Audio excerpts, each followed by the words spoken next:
Hello and welcome to Dear Dr. Sunday Adelaja or Dear DSA with BAMISAYE Victor. It's been a long time. I think it's been Yeah, because over 2 months. you are off in Africa. Yeah, I was in Africa and I didn't plan to come back early. So the programming people they took me off the program for the 2 months that I was actually meant to be in Nigeria. So, but it's really a pleasure to be back, and it's really nice to see you again. I mean, most especially on this chair, sitting Yeah. beside you. So, After you came back, did you notice that I'm now 52? That I'm giving you more gap. I just noticed that one today. I'm giving you more gap like this. I didn't see I'm that leaving you before behind very far. until today. So I'm leaving you behind very far like that. for those whose eyes will catch it, if you see something white, it's not dust, though, it's white, it's gray hair. It's not some dirt. It's not some dirt, it's gray hair. It's finally coming out. Yeah, I'm finally getting grown up.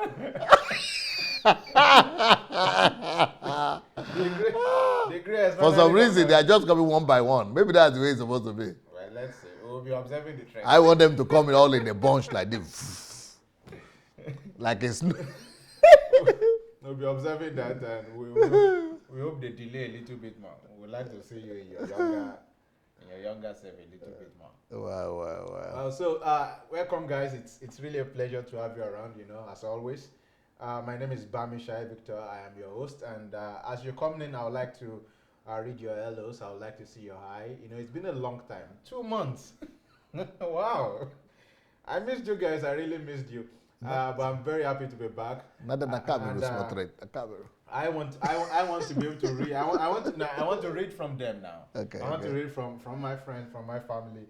I can see Gloria Mwazota. I can see Charles Adeniji, Ufoma Nigoro, Tuli Mazibuko, Sas Idaosa, Toyin Olabayo, Fagbolu Fola, Mary Odia, Nelson Soboyejo. Welcome. You're welcome. You're really welcome. It's been a pleasure. All this time we've been together, and I was in Nigeria. It was a fancy time in Nigeria. I mean, I don't let me start gisting that now. Maybe I actually need to do a program with you too, because I started a program with Haruna Oh, on his visit to Nigeria, because I want to collect all the impressions, yes, sir. because I like to profile solutions. Yes, sir. So I need to collect all impressions from all angles. So I'm collecting from Aruna, then from Charles, then Raphael is gone to Nigeria now. Wow. So I want to get him to also share with me his impressions. I need the problems, especially problems. Yes, sir. They will help me to come out with some solutions. So maybe we can do the same thing with you. It will really be a pleasure. So Babusha, please note him down. So it was Reflection on yeah, Nigeria. it was really a good time in Nigeria to be able to see things firsthand. The last time I was there was 2 years before now. So to see 2 years break. Yeah. Is there a difference? a little difference. Only getting worse. Both in terms of apathy and in terms of hope. Yeah, you can really see the two. But depending on where you're looking. one thing that both Charles and Haruna said, which is confirming, which is one thing they agreed on, is the fact that they too, since the last time they were in Nigeria, a lot has happened to them personally, because they have now joined the platform over the last 1 year, and that they themselves are totally different. Yes. That they are not approaching Nigeria the way, They used to. and they are no more seeing Nigeria with the same eye, the way they used to see, that they themselves have changed. So thanks to that, their whole assessment of Nigeria is entirely different from What it the is. perspective they used to have. Yes. Because life in itself is always about perception and then cognition. Our perception always Leads to- affects our cognition, yes. then which affects our emotions, then which builds the personality that we are. Our personality informs the next perception. Yes. So that's why to change your personality, you have to change your perception. To That's change your right. perception, you have to change your. So it's just Yeah. that cycle that keeps going. So for every time we get to encounter the information that we do now, especially through your books and your teachings and the application of those things to the real life, and we can see them, we get changed as a people. So somewhat, in some ways, where you used to fit in before, you finally find out that you've overgrown those places. The way Mana used to approach some problems before, you just say that no, this is not working. Something is different. Even the people around you see the difference in how you are saying things. People will be telling you this is Nigeria. You'll be like, okay, this is not Nigeria. I'll give you an example. I went home this time around, and all through my stay in Nigeria, I never dropped a tissue paper on the floor. Something as little as tissue, I never dropped it on the floor. Something as little as nylon from sachet, from water, cookies or anything, I never dropped anything on the floor. So for me, and it's not because there are garbages everywhere. There are boxes. No. It's not that there are garbage boxes. That has become a part of me, a principle. Value system. At least this one thing in terms of law and order, I can contribute it. And it was not even work. It was not work. It was just as easy as if I can eat from this nylon, then it can enter my bag till I get home. Of course, there will be the talk about the need for government to do their own part of it, but I'm imagining from what I know and how my perception has changed and how my you don't need to wait for. So I'm not waiting for that before because I play I'm my a change own part. man. Yes. So, but the next person doesn't really understand. I was in a car. The guy bought corn. In fact, all of them in the car bought corn apart from me. So immediately they finish eating, they just throw they call it shuku, agbado. I forgot the stem. The stem, yeah. They just throw it. So that's just how everyone litters everywhere. But why would they blame the government then? When there's rain, there's now flood, and that thing carries everywhere and blocks all the drainage. Now it becomes not just a problem for the government, because the government officials themselves are insulated. It's become a problem for the whole society. For the society, and these people who started the cycle of that are now the ones who are majorly suffering from it. So my book, Nigeria and the Leadership Question. So the problem with Nigeria is not leadership. Of course. It's with the people themselves. With the people. But is it not the same people who are blaming the government? As it's not also. It's the government though. Because it also comes from perception.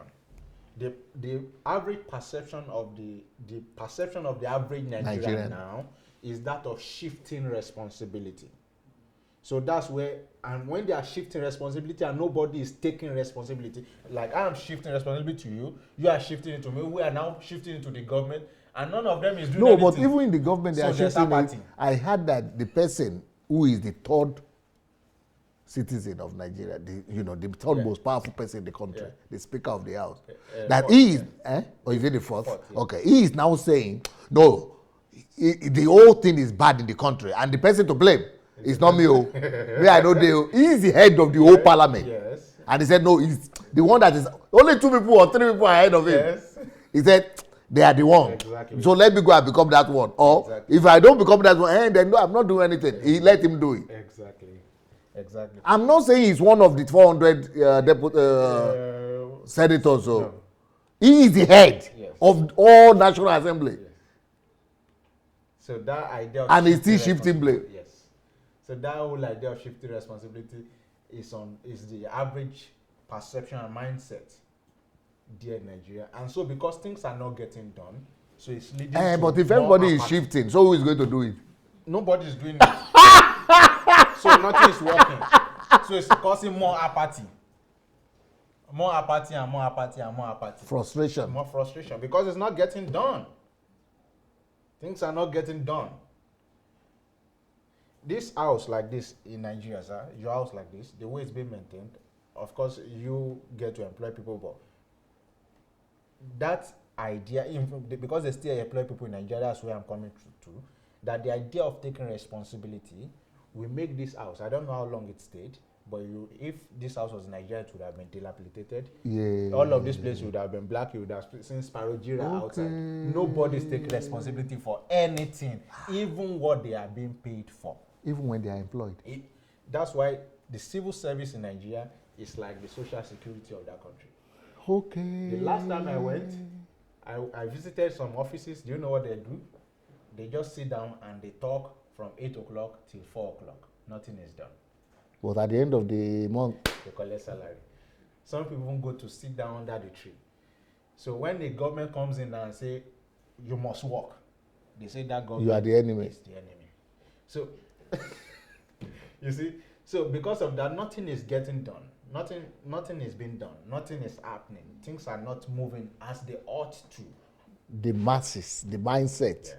The perception and the way they see things, and the person that they have become for as a result of the recycling of that same perception. So this is who they are now, and if we must change who they are, we must be able to show them something different. And of course, you know, you always say that there's a 5% and 95% when we're talking about Nigeria. The 5% are those who can make the picture, policy. and they can picture what things can be like. But the rest of 95%, they are not exposed. They don't know anything beyond what they are seeing now. And that is all they know. That's all they've been exposed to.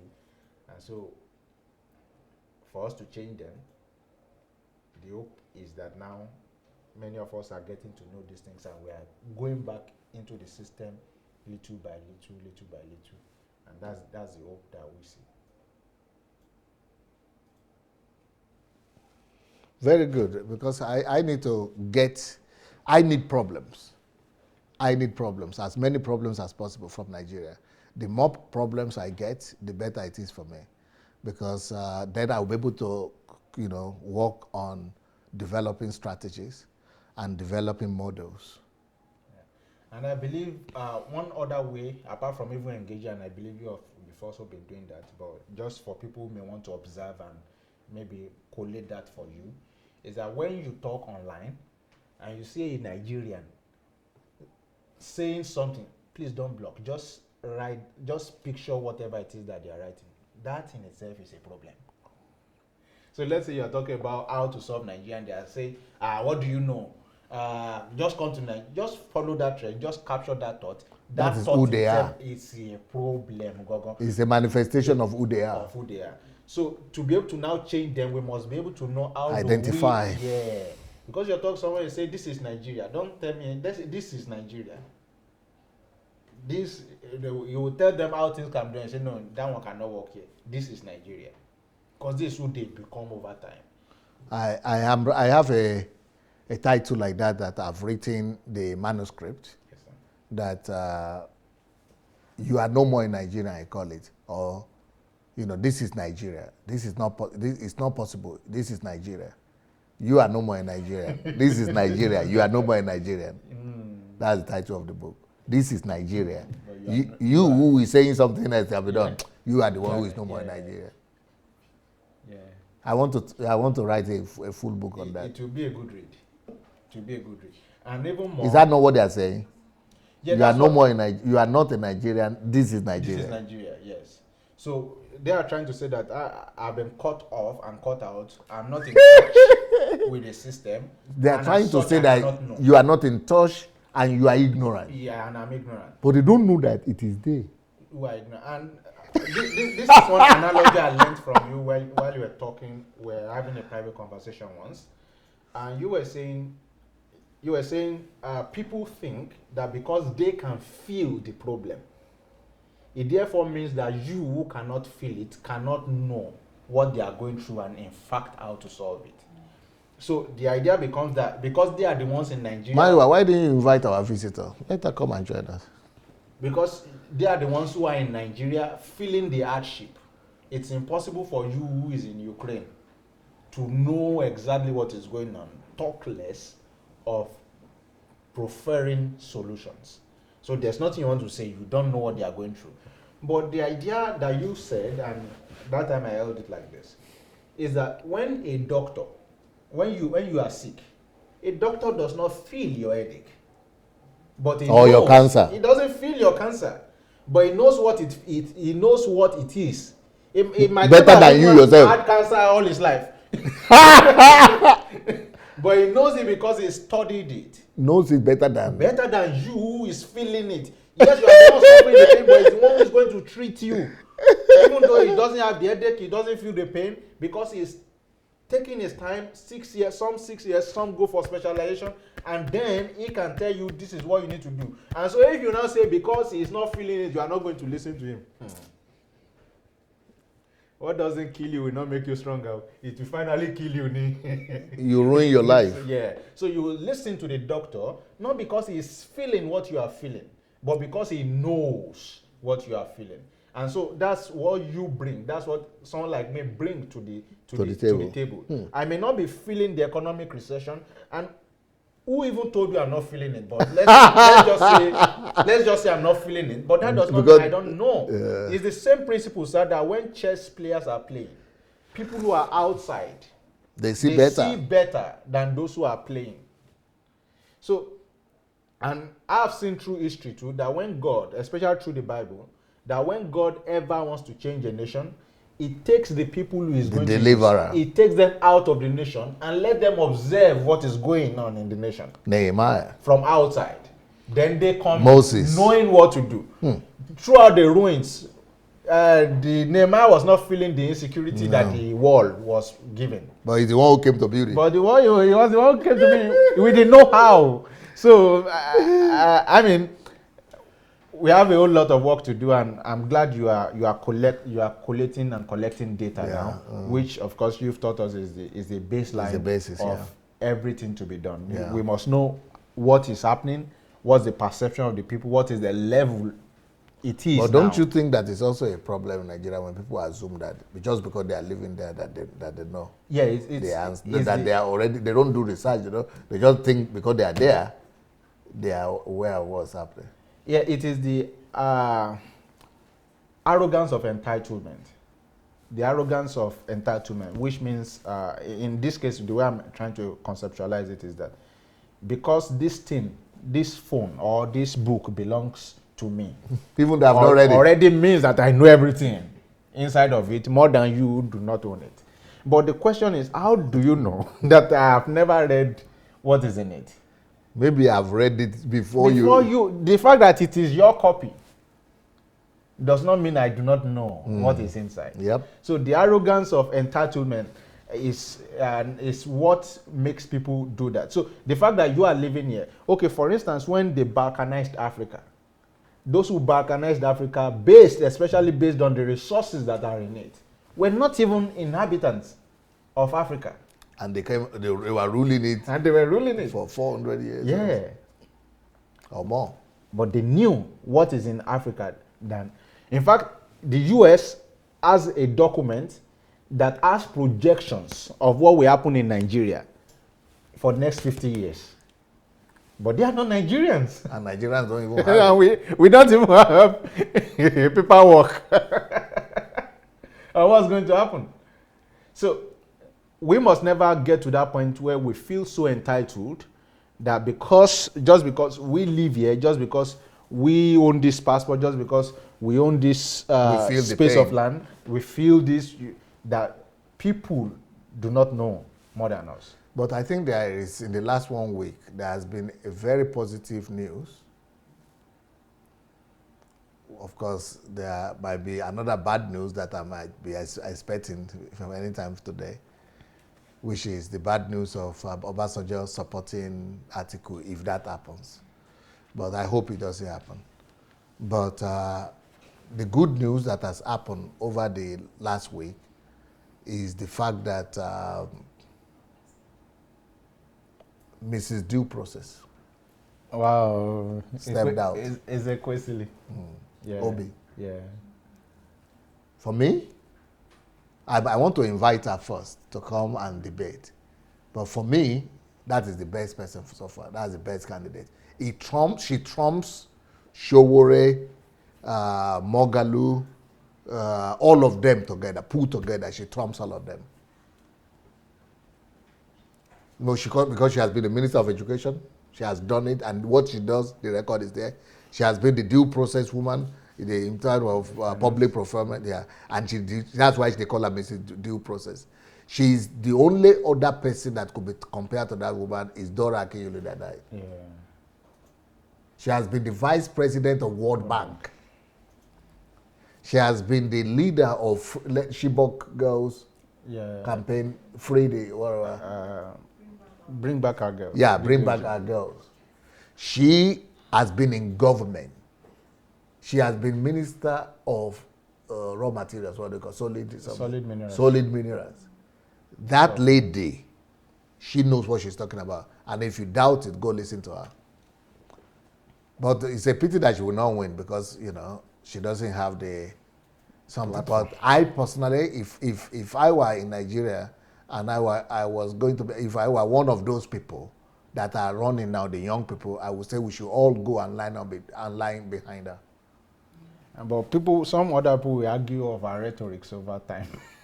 Yeah, our rhetorics. I don't like some of our rhetorics too. So some that would have withered what would have naturally been our base, because in Nigeria right now, like I wrote yesterday, if everything, she's more qualified. Yeah, but Nigeria doesn't concern the average Nigerian about who is qualified. If you are qualified, no, it doesn't. They don't look at qualifications.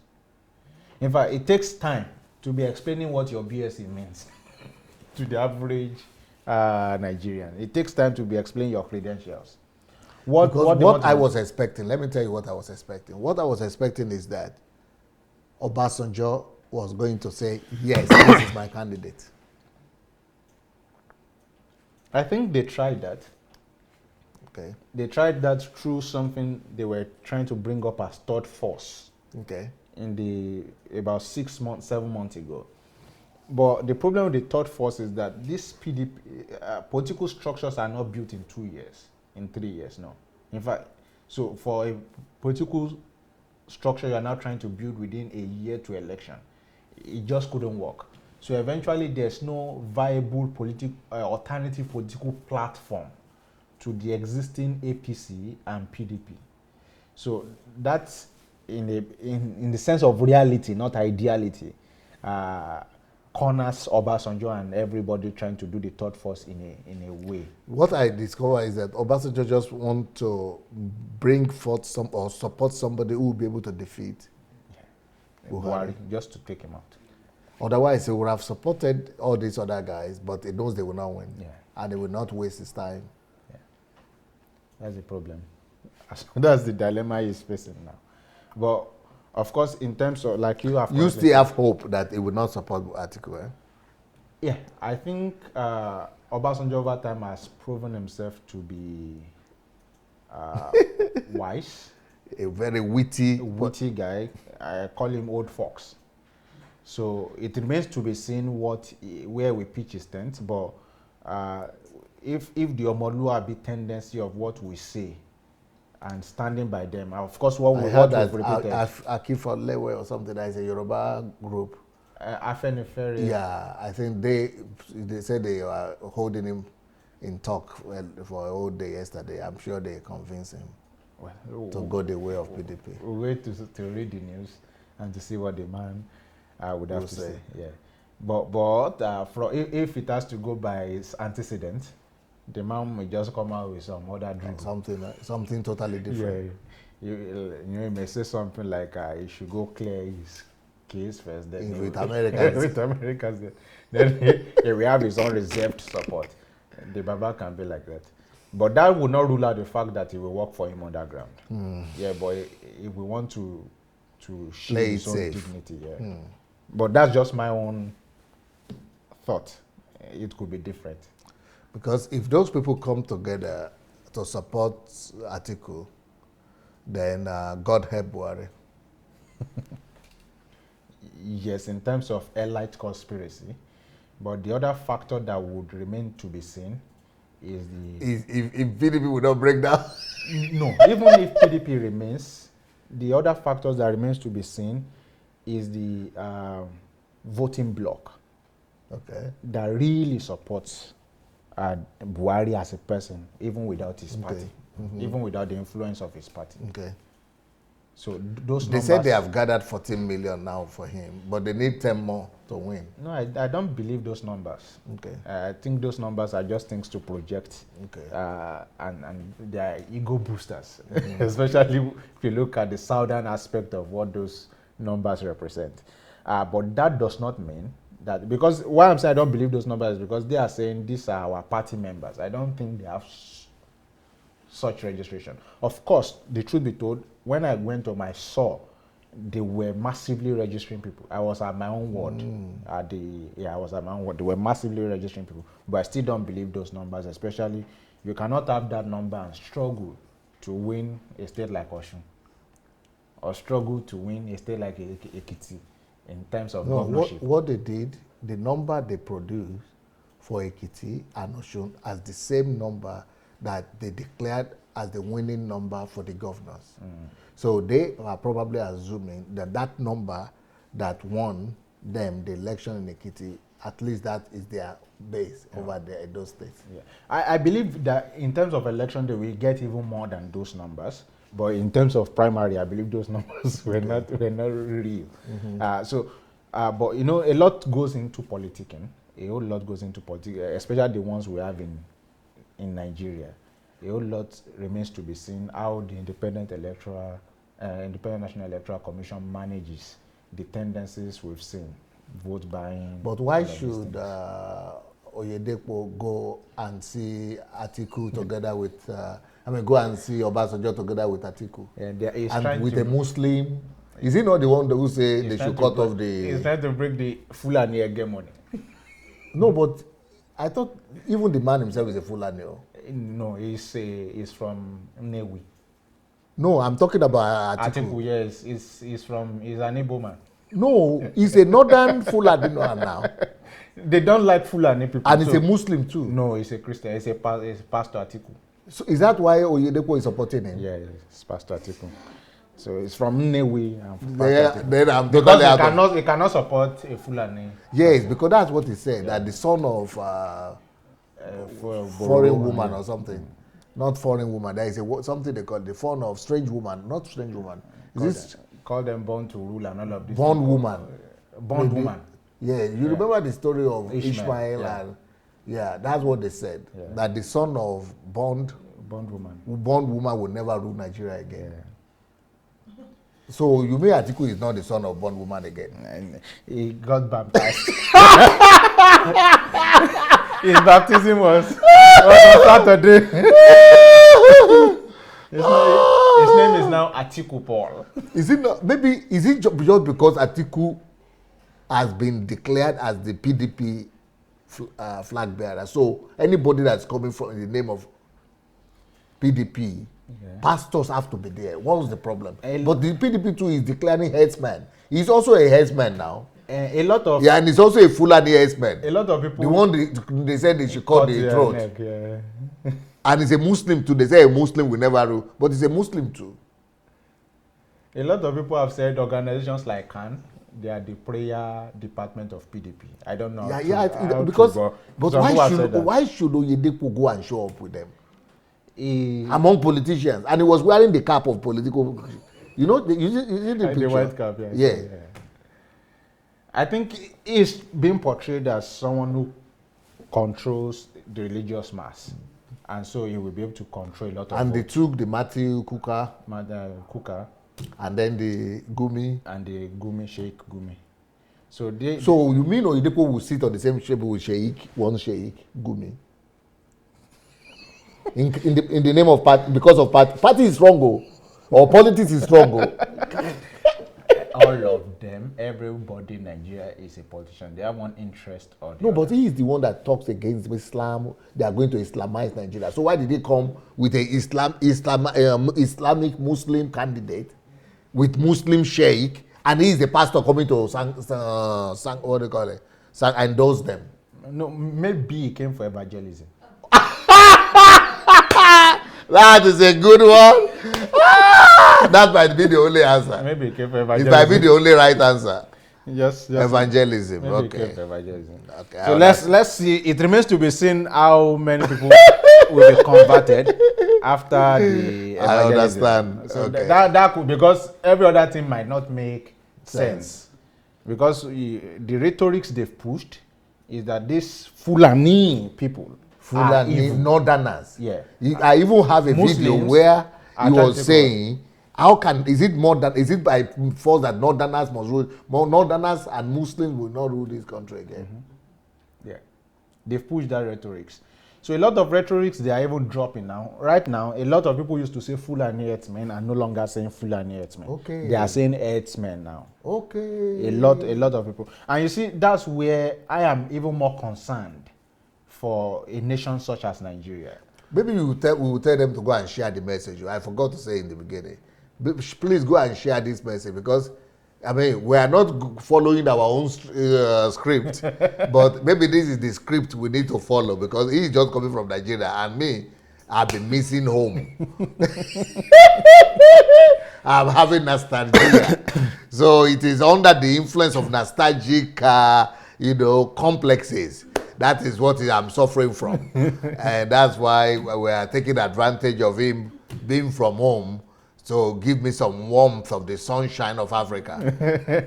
That's why. So please go and share. You go and share the thing. Maybe I'm not the only one who needs the bath, the sun bath of the warm continent. So some other people might be benefiting from it if you share. Go and share it one-on-one with inbox all your friends and family. So you said... Yeah. So the only thing that can make sense is that he's gone for evangelism. Because a lot of rhetorics they've thrown over the time, immediately it was clear that the opposition party is going to produce nothing less than a northerner who is most likely going to be a Muslim. They started dropping many of those rhetorics. Rhetorics like Fulani Muslim, rhetoric like Fulani, rhetoric like northerner, rhetoric like Muslim, rhetoric like Islamic agenda. They are no longer saying it now. Yeah. Because they know that their own party will field one of those Islamic agenda. So I was saying that's even people are evil. Yeah, that's one of the things that is making me even more scared of my generation.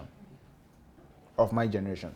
No, because it's not your generation that is doing it; it's the fathers who are doing it. But I just feel maybe your generation might be under the deception. Not just on their able accomplices. Campaigning, supporting all of these agendas. Only God knows what it is. The people in my generation, I'm so scared. I'm so scared of what would be. And so that's why the intervention to Nigeria cannot be delayed. It just cannot be delayed. Because you see many of the youths who were pushing these rhetorics are now having to shamelessly swallow their own words without even apologizing for what they've said. So it only shows that one thing is consistent: personal interest above national interest. No, but we are not talking even about national interest, but we are talking about church interest. In fact, for the sake of Christianity. That's for those who are the Christians in terms of this. But generally, I mean, those who are religious, those who are religious in terms of Christianity are those ones who are taking the Nigerian. But some, all of these things, all of these sentiments are different. There's the tribal, there's the religious, there's the regional. Okay, so this man who is it true that Atiku, I know he's a northerner, but I've not researched it. Is he really Fulani? Yes, Fulani. They said he's Fulani. Everybody says it's from Fulani. Adamawa State. Yeah, but we have Fulani all over Nigeria, especially in the north and middle belt. But he is not from the north; he's from the middle belt. No, he's considered to be from the north. Adamawa is north. Yeah, because Adamawa is a border town. Is a Nigerian border state. Yeah. I think to Cameroon. Cameroon, yeah. Yeah. So but I thought it was the Gongola of Gongola. Gongola, yeah. It will comprise of the Taraba and maybe Yobe, Adamawa. Right? I'm not so sure of the old Gongola. There is another. I know Adamawa. Okay, so it's regarded as north? Yes, regarded as north. But there's northwest, north central, and north. I think it's middle belt. Okay. You think it's not middle belt? I think the middle belts are the Nasarawa, Jos, Nasarawa, okay. Abuja. Kogi. Yeah. Gongola used to be part of Nasarawa, and this other one you are saying now. Nasarawa, Plateau, no. Nasarawa, Adamawa, and Adamawa and Taraba. and Taraba. Okay. I wasn't born then, so Those days. I really do not have recollection of. Because this one I have recollection of is the Gongola one. Gongola. When I left the country. Yeah. When I left, there was no Adamawa, Taraba, Taraba, and the other one. and Nasarawa, Nasarawa, and which one again? Taraba and Adamawa. Adamawa. Yeah. Now wow. Everything is wawa. So, But don't kill me, finish for here. but they are dropping all of these sentiments. You know, during the height of this crisis, you made an argument once, and a lot of people were just emotional and didn't get what you were saying. You said if this tribe that people are trying to paint, if they're actually evil, there will be no rest in Nigeria because they are everywhere. So you can have pockets of criminalities everywhere, but it must not be colored on the basis of tribe. They were not listening. But now they are eating But their now they're eating the vomit. humble pie, yeah.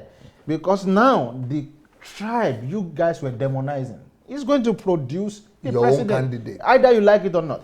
So Either he's going to be APC or PDP. It's still the same. If it's APC, Fulani. he will do 4 years and go. If it's PDP, he will do under 8 years. And So and it you are is saying, and you are the Fulani. one saying born to rule, and still be saying Fulani. And you are the one saying, why should it be Fulani? Yeah. So it is. So someone Macron is saying it's not east. Northeast. Yeah, Adamawa, Adamawa Gombe, is northeast. Yobe, Borno, and Taraba.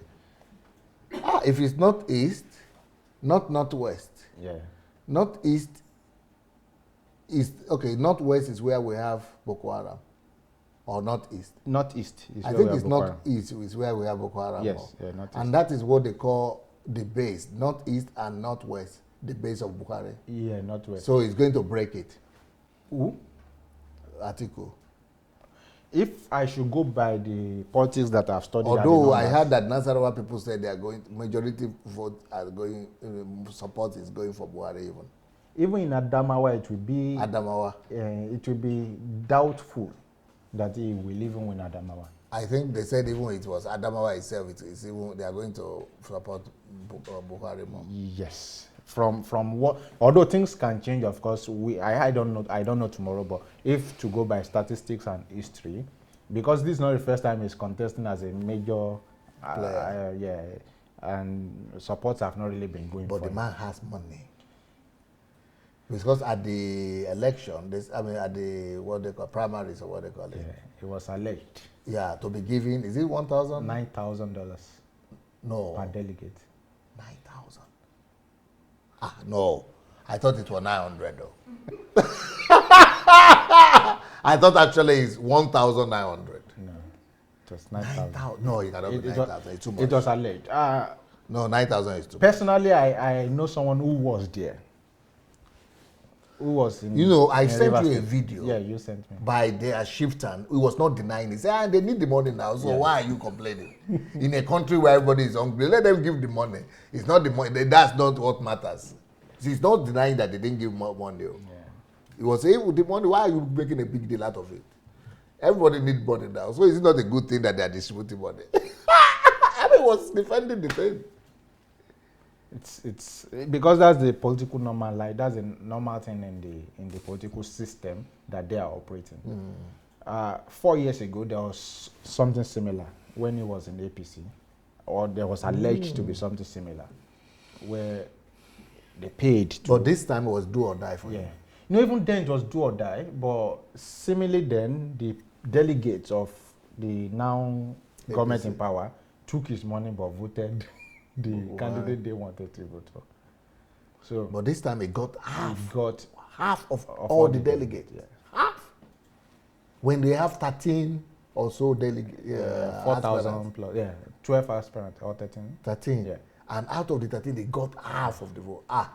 That will not be for ordinary IO. Because money works. Miracles. And talks, You say what money cannot do, more money will do. That's the Nigerian But system. why Oyedepo should go and join him is what I don't understand. I believe he's a major player, or he's considered as one, as a major player. So the question is it time in Nigeria, sir, that everyone should be able to declare their political orientation and leaning? Do you think Nigeria is right for that? I think they should, but why that choice? Atiku is known as a corrupt politician. He's one of the people that gave birth to corruption. In fact, some people are saying that Obasanjo is corrupt, but even Obasanjo that they are saying is corrupt have to chase him away from the government because of corruption.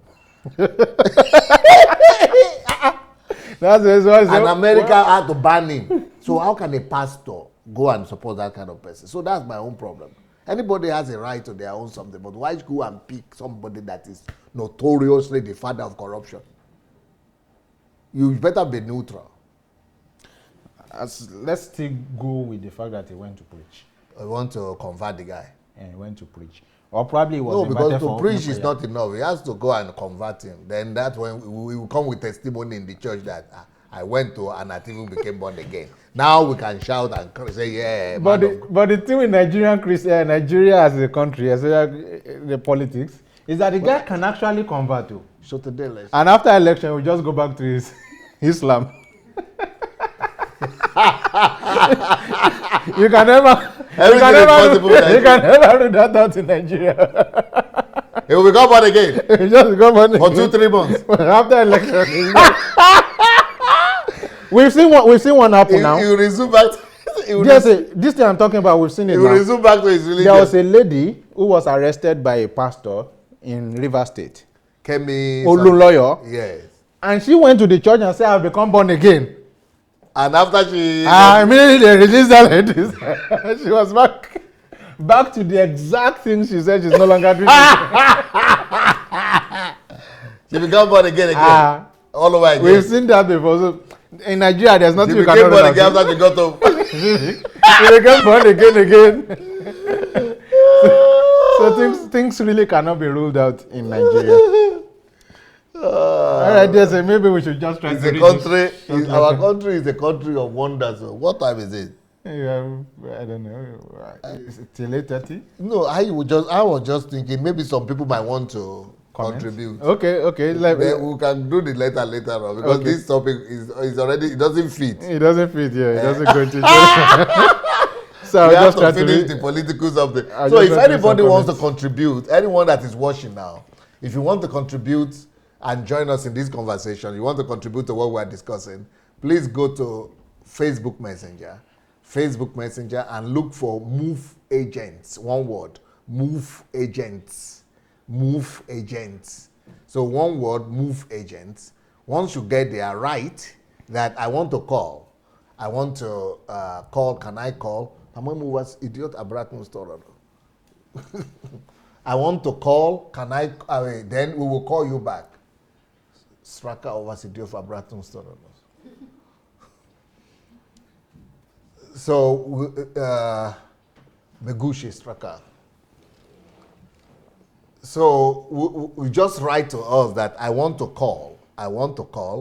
Then we will call you back. You don't need to call yourself. We will call you back.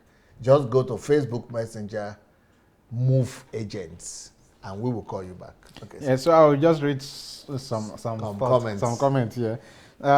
Save the Last Church said, Adeboye has already pitched his tent with Buhari because of Osibajo. So Oyedepo is the next Christian cabal to lure to their side. It's all politics and it's played politically and religiously.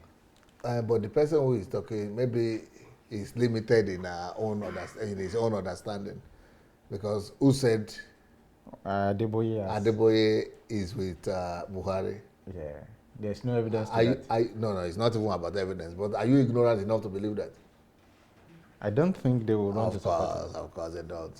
It's just play. The only reason why he cannot talk openly, because the members will be angry that your son is there, you are against your own son. So, but it's not for Buhari, of course.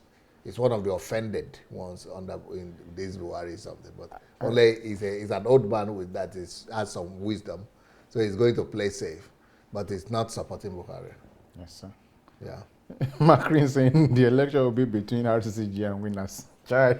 Yeah, no. They're all in one camp. Yeah, all in one They are camp. all PDP members. Only Baba doesn't have the boldness to declare. I read a comment that was attributed to Kumuyi. I don't know how true that Kumuyi went to bless Buhari. And people should be careful of those who have destroyed the nation and are trying to come back. Yes. Because I don't think it said that quite like that. Yeah. But, by going there, and it's the one they went to present to do the prayer. Yeah, during Something. the October. Yes. So he is pitching his tent with Buhari, it's clear. Because he's always been a guy that is better than others in terms of corruption. So he's the only one they could find. They were looking for who to find. He's the only one they could find. All right, guys. So we'll be waiting for your calls, and would like you to contribute to the conversation that is on ground. Nigeria is going through very interesting times now, and as much as we are observing the trend, the DSA is also trying to get feelers from maybe those of you around or those of you are also observing. And we've been having a conversation about what I've seen and what has been going on ever since I've been back, and what I've also been seeing. So your opinions and your comments would be highly appreciated. It will give us perspective. You don't really have to agree with what is being said here, but we want to hear your opinion and hear where you're coming from. And I think it will help us shape the narrative and help give us a clearer picture of the old dynamics that is at play. So I will try to read more comments. Maybe after you have something to say. No, I want to hear what the people are okay contributing. So OV James said, I just lost the video. OV James said, you can read them down. You get to OV eventually. Yeah, I'm trying to go to another one. Patience Ronke saying, it's not a surprise, DSA. Is Buhari not corrupt? But it's been supported by the way. And Madubuku is saying, DSA, you're right. I believe you've said so many times, so we will not know which one. Macron saying, Oyedepo is a businessman. He taught us that think or thought is a pastor. Oh, it is us that think or thought that is a pastor. Adejumo is saying, I do not trust those can serve. They might be involved in the Nigeria crisis in the past. Yeah, I even heard that one of the people in Buhari's government was accusing the Khan people of being paid to talk against the government. And from a lot of things they've actually been talking about, they've never spoken about the things that are really affecting the nation beyond parochial interest. They've never spoken out against corruption. They've never spoken out against tribalism. They've never spoken out against elitism. They've never spoken about the real things that are killing the soul of the nation. Children that are out of school. Children that are out of school, advocating for even people who are disadvantaged. The poor. The poor. They don't do that. They only talk about similarly how something is not coming to a Christian. But Christianity should not be the measure for national building. It should be competence, knowledge, equity, egalitarianism, as you put it. So only God knows. And they were not saying things like this 4 years ago. They were all quiet. They were all quiet. Everything was good. They didn't have the gift of tongues that time. They could not see. Tongue, they couldn't talk. It is now that the gift of tongue has come on them. It's speaking diverse tongues. The gift has come.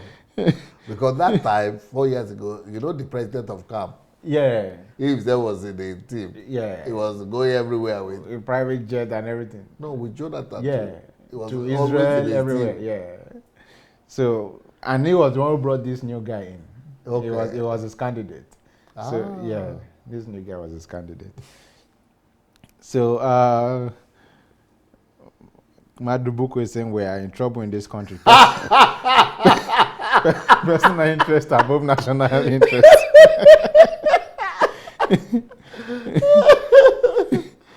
Ufoma said, I weep for Nigerian youth. Gbemi is saying it's personal interest and not church interest. I think he's talking about Oyedepo's appearance there. Olumide says he's only protecting his slavery empire. Yeah. It says all the winners youth that are shouting Fela Durotoye are suddenly screaming articulate. Are you serious? You think they will leave Durotoye and support article? like If Papa says. like a wind. However, Instantly. I think that's the subject. I've not studied how much influence, apart from, let's say, the people who are called the Shiites, the Muslim Shiites, and some of the Islamists, but I've not really studied the influence of church on electoral fortune in Nigeria. No, we're talking about those youth that yeah, you're talking about. They are from His winners. own, So I've not really studied the influence that But the they are church going to do will have what on them. Papa will say. And they can shout it now, but to vote and convince other people to vote Because may you be know, another different ball game. You know, one of things. but that fella Durotoye, I don't think he has any. If the election were to be conducted on Facebook, He on could Twitter, have a chance. he could have a chance.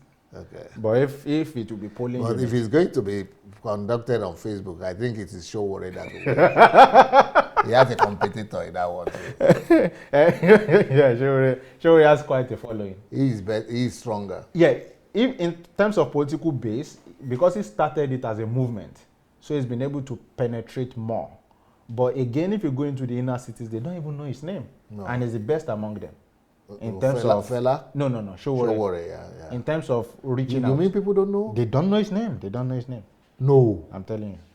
In Nigeria? Even in Ekiti, they don't know who Showore is. Are you serious? You are just coming from Nigeria? They don't know him. No, I know that nobody will know Fela Durotoye. That is objective. Yes. But not Showore. Showore has been making a lot of noise on. His noise only gets to, let's say, the People who have 30% who who have data. internet. No, not 30%. Data. I think it will be less than Less than, right? So those are the only people who get to see his noise. Or the wonderful job is Sahara Reporter has been doing in terms of reporting. Only the elite can read it. Only people you consider privileged enough, who are elites, who have data and all of those things, get to see those. The 5%. Yeah, the 5%. Otherwise, in Kafancha, nobody knows who Showore is. In Sabugi, they don't know him. You Agbara said Auto, even they in don't know him. even in Ekiti. Even in Ekiti, they don't know him. And I think it's from there or somewhere. He's from Ondo. Yeah, so, nearby Ekiti. Yeah. So they don't know him. Even in Ondo itself. So this is where the political base comes in. That's why Nigeria to win is 70% of your political base. Well, that I got convinced about political base after what happened in Lagos with Ambode. Yeah. Because he had the clout. So you don't win the election by the clout. No, not even the performance. Or recognition. No. It is the political structure. And that's why when a governor comes in through a godfather, the first thing they try to do is to fight their godfather in Nigeria. So they can control the political structure. Because he who pays the piper dictates the tune. But in Lagos, it is Tinubu that pays. Yeah. And it So will he be very controlled. hard to dislodge him. Because for Tinubu, he is smarter than the rest of these guys. When he came on board, he came with a document that they called the Lagos Master Plan. And that document is there. You can see it. You can see what he wants to achieve. His vision for the state in 30 years. So if you want to actually be ideological to fight him, he has a document to say this is what we plan. And, so he's able to use that to sway the intelligent ones. I think they say we have a caller. Okay. Do we have a caller? Okay, I think we lost the call. Okay, I think they're still trying to get him. Yeah. So he is able to hold an intelligent conversation in terms of having a document. And okay. We have a caller now. Hello? Hello, do we have a caller there? Gromshe started. Le pastor of Klushite. Usebia. Hello?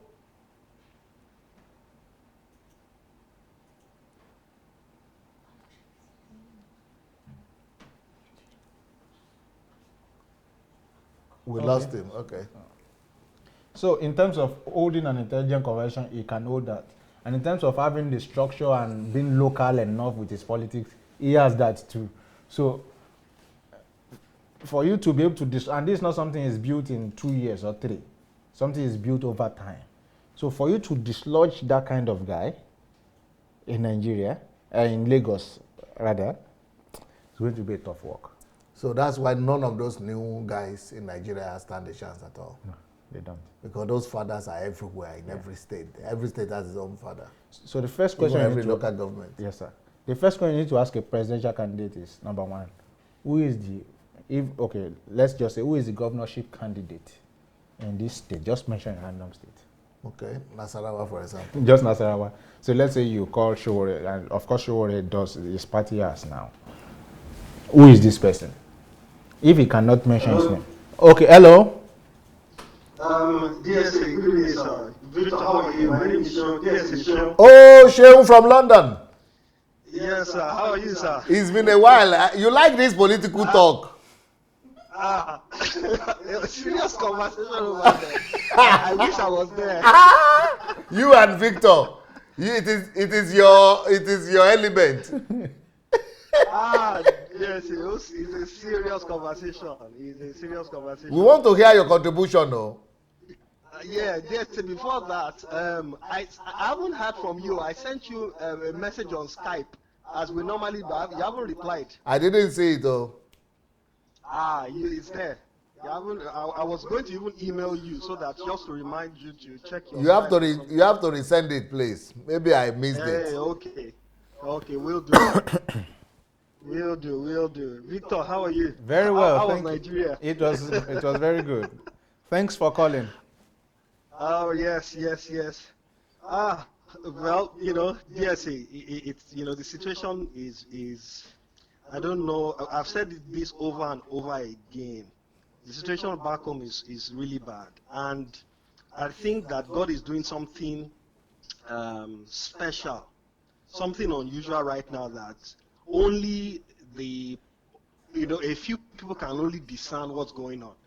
Because can you imagine, we thought that only the political class were the problem of Nigeria, not knowing that even the religious people were part of the major problems in our country. Because So Nigerians used to talk a lot about the political cabal. But Yes, we are so, the ones, yes. we are the ones with Mayowa here who framed the religious cabal. Yes, and thank God that you did it, because we thought I'm part of those people that were guilty. We were only tilting towards the political class, the political cabals, Of course, I had a problem with, the church. I've had a problem with the church for a long time, but it wasn't as expressed as this when you came out with that slogan. And I think it's a real slogan, because now we know the crux of the face. Like you and Victor were saying earlier on, DSA, for Bishop to be joining. No, that is is incomprehensible. I'm telling you, no, but yes, I'm not surprised. I said it. I've mentioned this to you over and over again. All these people are compromised. They are all of them. Pata, they are compromised, and that's why. So I'm not surprised that I'm seeing they are now coming out with it. I'm not surprised, because this has been the crux of the matter. When you have such people that are meant to show the right example to the world, to a society, but they are the ones even corrupting the society the more. You bring out messages of greed. People lack contentment now. We are not even looking at, people are so greedy, so self-centered. These are the messages that these guys dish out every Sunday, every Wednesday. You are taking people, the people's money, poor people's money, to build empires for yourself, sending your children to lovely schools when they are part of the people that destroyed the public schools in Nigeria. These are the people, so that they can establish hotels that they call private schools. These are the issues.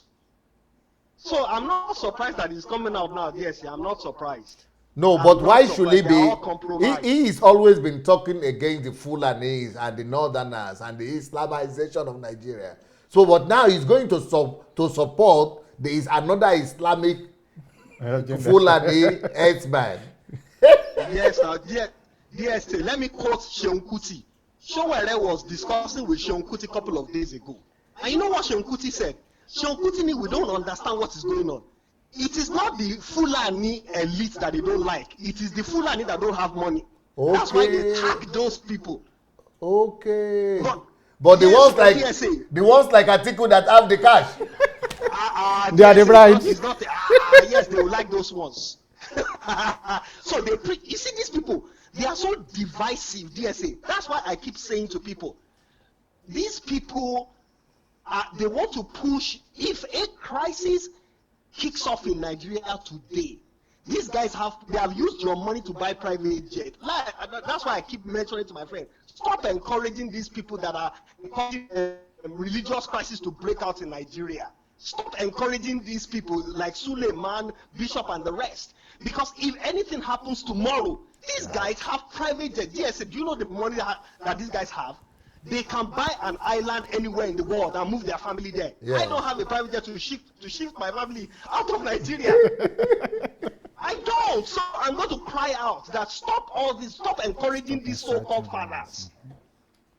But you know now, Atiku has come out now. Atiku has money. Atiku is no longer enemy now. Atiku is friend. Wow. But the poor ones are the enemies. Wow. Yes, so DSA, you have to understand the mindset of these people so that you can able to trap them in their tracks. They are so cunning, and they feel, and they have, you know, this is what they've been doing for 40 years. DSA. They've so lied to the people. They've so brainwashed the people that we don't know. Can you imagine? DSA, they will tell you that they are carrying the gospel all over the world. The same, you know what they DSA, can you beat this? And none of us were thinking straight. These guys collect money from us, buy private jets. People ran out of Nigeria for economic reasons majorly. They tag themselves with different things, but they ran out of Nigeria because they had killed the economy. They ran to the US, ran to Canada, ran to all these places for better life. Now these GOs, the money that they collected from you to buy private jet, they will not use that private jet to chase you again. Chase you come UK, chase you go America. You must pay that money. They tell you that they are preaching the gospel. You must pay that money. Which gospel are they preaching? Have you ever seen a Caucasian in their churches all over the world? Check anywhere you have a branch of RCCG in America, in anywhere. Can you see an Oyibo there sitting there? And they say they are preaching this gospel. Which gospel are you preaching? They stay back home and repair. You see, God has called them to international ministries. Victor Abi, indeed, it's an international ministry that we are not seeing any fruit, any results. We go sit down, listen to these people. They actually go for excursion. DSA, I'm telling you, DSA. But why is it that international ministry only has to be Western countries? What happened to you mean everybody in Afghanistan is born again? DSA now. There's no money there. There's no freedom there. Okay, leave Afghanistan alone. What happened to Burma? What happened to Burma? 80. Saudi Arabia? 80. They won't go to those places. The only one they go to in Arab world is Dubai.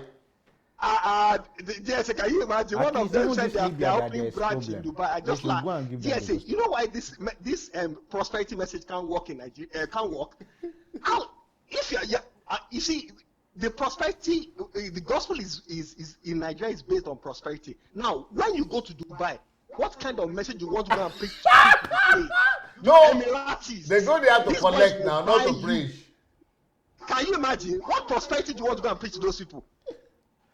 You are a joker now. These guys are just jokers. So back to politics, DSA. You see, the point is this. There's a shaking going on, and I like what is happening. Right now, the political structure in Nigeria is monetized. DSA, I want to give you one information for free. If you want to be a governor in Nigeria right now, let me tell you something. You have to have between 1.5 billion and 3 billion naira. No stories. I'm telling you for free. Go and check it. Go and find out. Yes, so it is money, DSA. It is money. There's no. You have to have it. No stories. You are pushing my leg to give you. I will not talk about it, but I just told them. In secret of your new book. Of my new book that I'm working on. There's something that is good though. Victor, you see what we're going to do? DSA, we have plans. We're attacking things from the grassroots now because our people need education and enlightenment. But but do you know what is happening, Victor and DSA? You know what is happening right now? There is a problem. And people are selling the illusion of hope. Both the political class and the religious cabals are selling the illusion of hope to people. And people are still buying it. You know why, DSA? Because there's still a problem. There is something that is encouraging that illusion of hope, which is poverty. People are hungry. People are not educated. So if a politician comes to you and says, let me give you 5,000, let me buy your PVC. Somebody that is poor, that doesn't even know how his family is going to eat tomorrow, he will take the 5,000 DSA. That's what they call Diboko Sebe. Yes, now, so we need to take that problem away so that when they are selling their illusion in the future, there will be nothing to sell to people. So that's what we are doing right now. It is from the grassroots. We are going to start to educate the people, empower, provide. That's what we are doing with Sowoko as well. That is the essence of Sowoko. We are using Sowoko. That's the plan going forward. And our plan has even gone bigger now. We are looking at setting 1 million people free from poverty. Beautiful. 1 million people. In my life, I must achieve that goal. So, but we're going to educate the people the more. We're going to show them how things are done. That if you sell your PVC for 5,000 naira, you are selling 4 years of your life. You have already sold it, and you are not going to get, because there is an illusion. A politician will come to you and he will market an illusion to you. I'll fix road for you. I'll do this. He will not do it. But he has bought your PVC for 5,000 naira. He has sold the illusion to you. He's not going to do nothing. So Victor, we all need to start to educate our people from the grassroots. People need to be enlightened. People need to be provided for, so that when these people are selling their illusion, the same thing the church is doing, selling illusion to people. Sow seed, pay tithe, God will bless you. And they are being blessed immediately as you are sowing that seed in their pockets. But your own blessing is the future that never arrives. Yeah. The future that never arrives, DSA. So that is the crux of the matter. So right now, DSA, the way things are structured in Nigeria, they are still going to use money to buy this election. Let's forget it. Yeah. Right now, the likes of the young guys that are coming out, DSA, they cannot win. We have 724 local governments in Nigeria. Do they have representation there? It costs money to put things, they might have all those structures in place. They might have for 774 local government. But you know how many wards we have? We have many wards. 8,000 something, about 10,000 wards. Yes. So for you to man 10,000 people wards, not even by one person, polling unit. Not talking about polling unit. Yes, so you're right now. Yes, it's a lot. So right now, all these guys,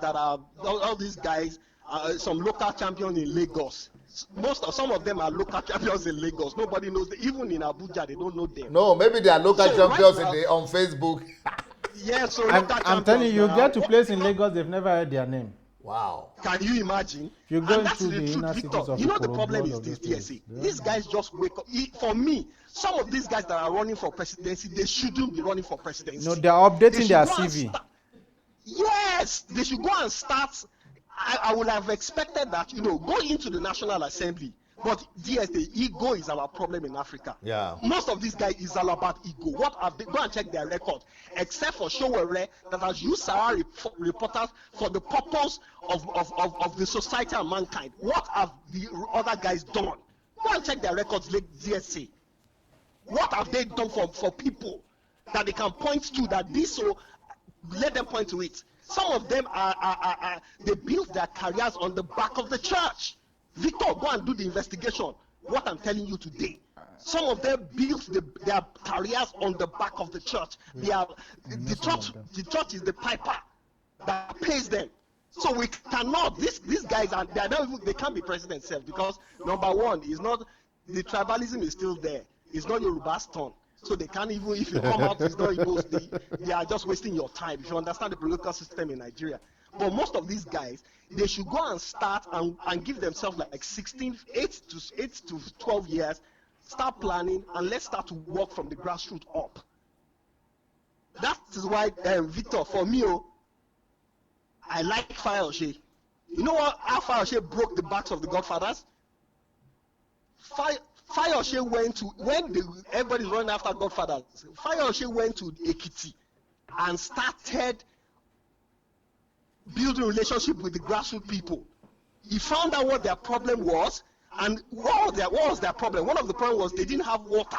They walk miles to get water. Fayose was dashing them tank load of water every stomach day. Infrastructure. Stomach infrastructure. We need to learn from Fayose.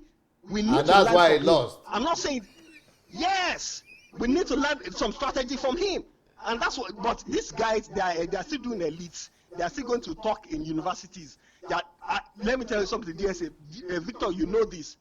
Who they vote for Nigeria? Now elite they vote. It's not elite now. Massive voter party among yes now. It's not elite that votes, but the real people that vote, you are neglecting them. You are going to talk in one classroom in university. You are campaigning to elites.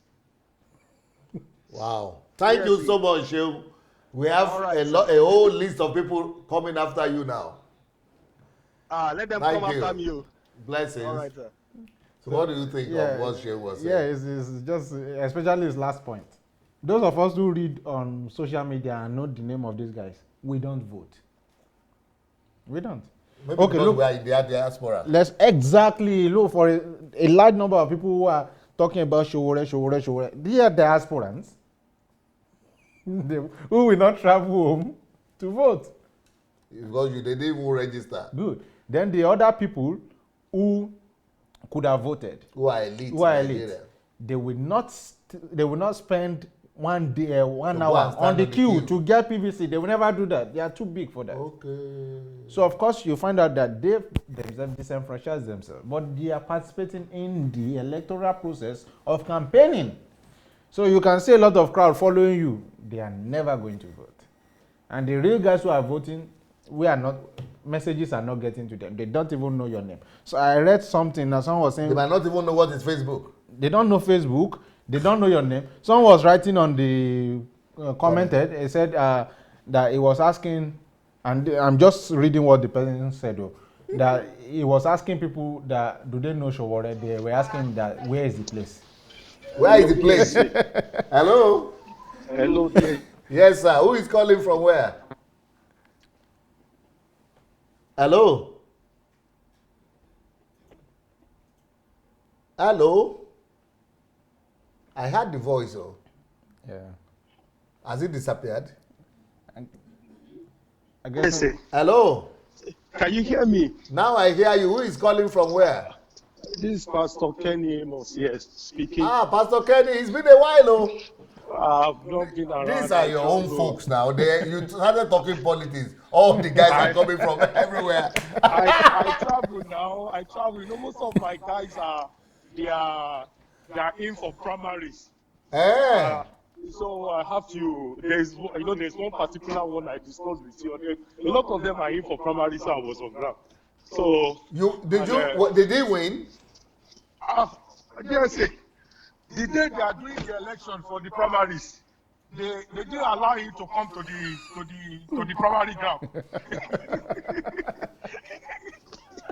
They've already finished the voting. No, then things are very. If what you are saying is true, then things are very bad, though. DSA. I listen to you guys' conversation, and to the glory of God, I listened to most of the presidential aspirants you brought. I followed them, all the presidential aspirants you brought in your program. While I'm at work, I'm listening to them. You see, the only one, the only two I can say that have the stuff to lead that country successfully is Kingsley. What's his name? Kingsley Moghalu. Moghalu. And Showore doesn't, in terms of international politics, Showore doesn't understand. Even economy he doesn't understand. Yeah.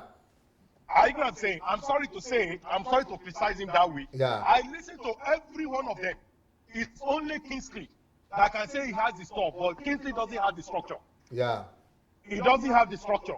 And you see, if the election is to be conducted in Nigeria today, I'm sorry to say, the structure of Buhari on ground, even Atiku that is coming on ground, except he will buy the whole of Nigeria, particularly the northwest, the northeast. So you believe that 14 million that APC declared, that is true? It is true. It is their primaries in each of the states. Yes, I it think is their the primary. 7,000 Yeah. delegates only went to Abuja to go and ratify, to go and what's it called? Ratify. Confirm those figures. Can you that is their delegates. And you see, it is on social media.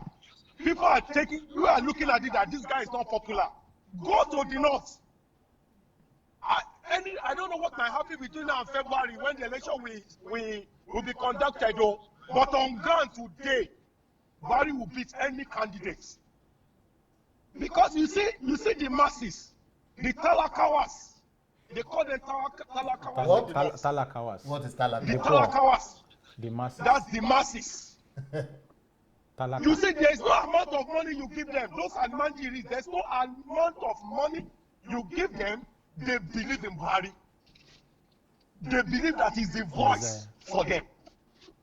I can't say. No, but Atiku is going to divide the vote. He's from the north He can't divide the votes. He can't divide the vote. What the elite are the one, Atiku is just a money bag. They want to get his money. And that is why I'm not surprised. Somebody like Oyedeko, what those ones, since for the past 3 years, they don't have money to fuel their private jets.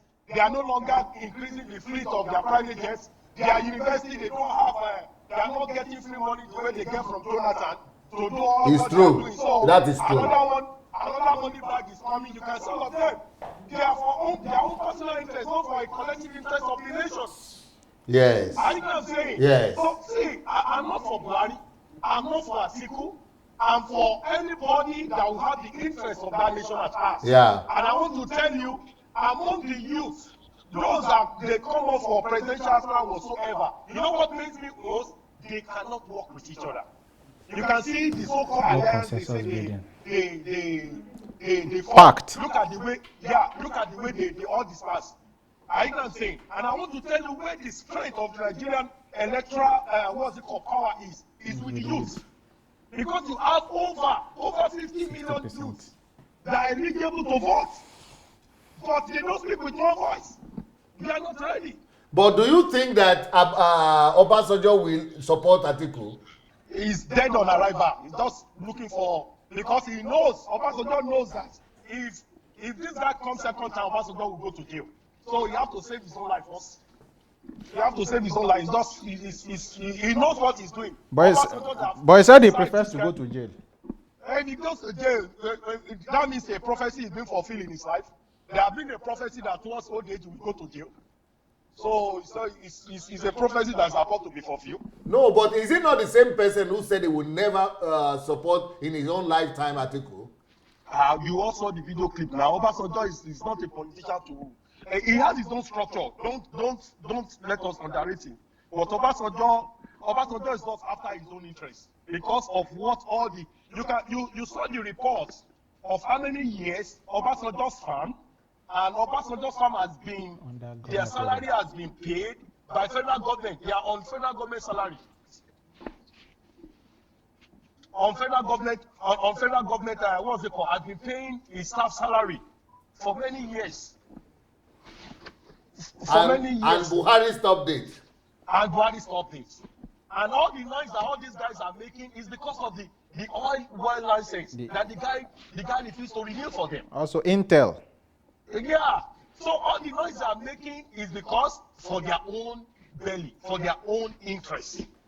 I have a very, very first-hand information from the highest office in Nigeria to confirm what you just said, that they refused to renew some of the contracts that Jonathan signed for Oyedepo. So that all of them are just fighting. They are fighting this guy because of their own interests, because of their own empire. Nigeria PLC. Yeah, Nigerian PLC. Thank you, Victor. and the truth of the matter is, you see, the so-called Victor was making one statement that the what's it called, the religious cabas doesn't have an influence on Nigeria election. They have in their own empire, because I keep on saying that, you see, somebody like Adeboye is an authority in that nation. Yes. And whatever he says, his follower follow him. But he's not saying anything concrete now. No, once you see Oyedepo, you are seeing the guy is very correct. They are not fighting each other. It is where Oyedepo is going. That is where Baba is. Baba will just not be the one to come out. But Baba will not come out now because there's a lot of noise and a lot of scandal and there's a lot of damages the series are done to his ego. So they are taking their that who has done to his ego? The God of Mammon and the series that DSA you have done. Series. Okay, so the series, they are still nursing that wound. So they have to be very careful now. But you know what? Where they don't have shame, when it comes to politics like this, where money is involved, they bring their head out. They must not be last. Worry no, they carry last. So they bring their head out. And that is how you could say Oyedepo today, going for what kind of peace meeting? What kind of a peace meeting? What kind of peace? Somebody that you have to first of all question his wealth. See, when I was in Nigeria as a young man, there's an uncle of mine who happened to be an academic, and this man was vying for a position of a rectorship for 4 different institutions in Nigeria. Wow. And every time he will come first, but they will take, they normally recommend the first 3 to the presidency. And Atiku was the one in charge of tertiary institution. Under Obasanjo regime, that is the one that normally, recommend to the presidency. They will forward 3 names. This my uncle, 5 different locations. He came first. Yabatek, Federal Poly, Ado Ekiti, Ede and the rest. This guy came first, but they normally recommend those that thought 6 for the position, and they give them the appointment. Not until one day, there is a woman. If I mention his name, everybody will know it. I don't want to mention his name. So not until one day, Titi Atiku's wife, Atiku's wife was working in the institution. This my uncle was. And a friend of her now said, look, Oga, it's better we take you to meet Atiku, to introduce you to Atiku. That all this one that you have been thinking that your own Lore or your own excellency or whatever, academic excellency will give you this position, it will not give you. That will take you to Titi will take you to Atiku. And you know what? He went to Abuja. I drove him to Abuja. And when he came out of that meeting with those that took him there, and then there was this Minister of Education, Bas Fafinwa, that when he came out of that meeting, I've never seen him being sad like that before in the 23 years of my life I stayed with this man. And for a very long time he couldn't talk. The day he voiced he voiced out and said what he came back with, he said, you know the condition they gave me if I want to be rector of social institution. The Atiku in Atiku office were telling that 20% of the institution is going to be rector on, it will be remitted to Atiku. Wow. And that is the truth. 20%. 20%. Institutions that don't have money to even take care of their. Yes, and that was how it was under Atiku. And that was one of the discovery. 20%. Yes. The money that is not enough. The money that is not enough, but they have to remit it. So all the rectors then, all the provosts of college of education then, during Obasanjo regime that Atiku was presiding over those, what's it called, federal institution appointment and the rest, all the... No, he was presiding over all of economy.